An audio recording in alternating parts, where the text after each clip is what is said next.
Visa Approve! Yay! See you USA. Okay, bye. Bye! See you in USA. See you guys. Yes, USA, bye. Yan guys, ano na kami, visa approved na kami! Yay! Yay! Nabawas na yung stress. Oo, grabe no, nakakaba. Pero ano naman, okay lang kasi yung mga nag-interview sa amin and yung mga Daddy, look, it's actually basta yung mga nag-assist sa amin is hindi naman kami pinakaba. Mababait sila. Right, loves? Yeah, so... Ayun. So, lahat ng namin, process namin during interview, kwento namin, okay? Chili Pero lang. to, pakita lang namin yung tsura namin na kaka-approve lang. Charis.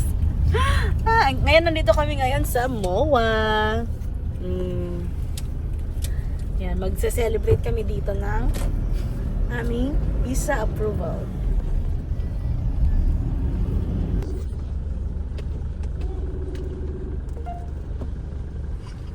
Visa approved! Ah, thank you. Approve! Oh my gosh. Yay! What's up? Yay! Where are we going? Thank you, Lord! Thank you, Thank you, Lord! Where are we going, Stacy?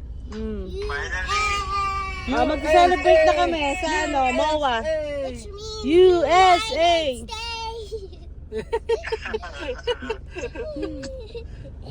Cece's request. Yan, pupunta lang kami ng Jollibee. Siyempre, doon tayo sa gusto ng bata. Celebration! Yoo-hoo! Stacy! Hello guys! Good morning! So, Oh, ano may tsura? ayan, on the way kami ngayon. Pabalik kami sa bahay kasi 7:40 AM tumawag yung to go courier na i-deliver na daw nila yung aming visa packet, guys. Oh my god.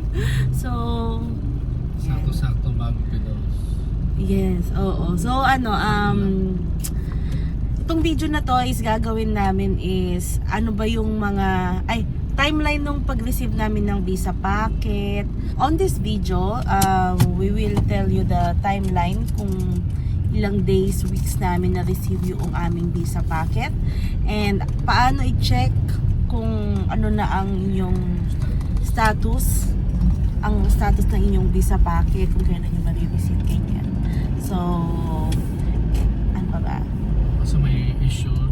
Yeah, may mga technical issue din guys. Ayan, sasabihan din namin kayo. So, yan. Stay tuned guys. Excited lang, no? Sige po, ayan po.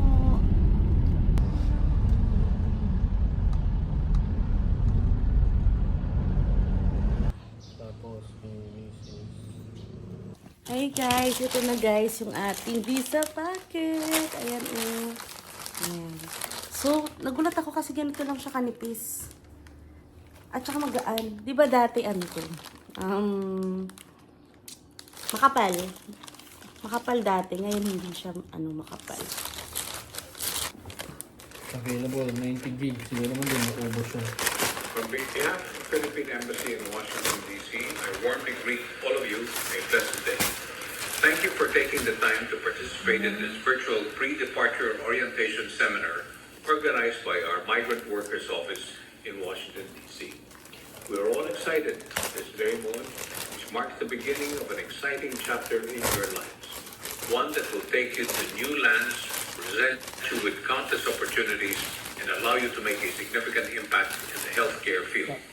No matter where you go, never forget the values and principles that make Filipinos the best nurses in the world. And para embark on this journey, our wish is for every Filipino nurse arriving in the United States to have a pleasant, safe, and successful life in America. Sources in case of employment disputes. This Association of America. I call on our first speaker, Labor Attaché Salty Debris, who will give us an overview on MWO program in the United States. Let's hear it from Labor Attaché DP. The Migrant Workers Office in the recruitment and deployment of nurses to the United States. And I will cap my presentation Ba't sa a kanya few yung rights and ganito? obligations of Bubble the wrap. Sa amin nurses hindi oh. in the Pero wag mo muna affairs buksan. of our Picturean muna overseas natin. Filipino workers. Ah. So the Department of Migrant Workers CM. was created Oh, diba? Oh my gosh. on December 30, Ito yung unboxing na gusto ko. Favorite unboxing ko to, guys. During the Unboxing on previous Visa administration packet. when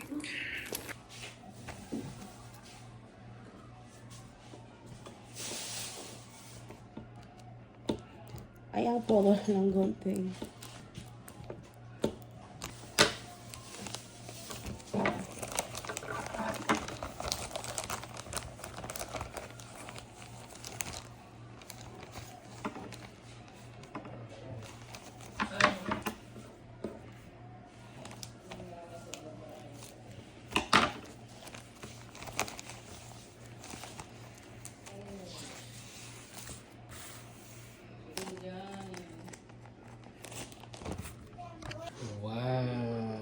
Wow!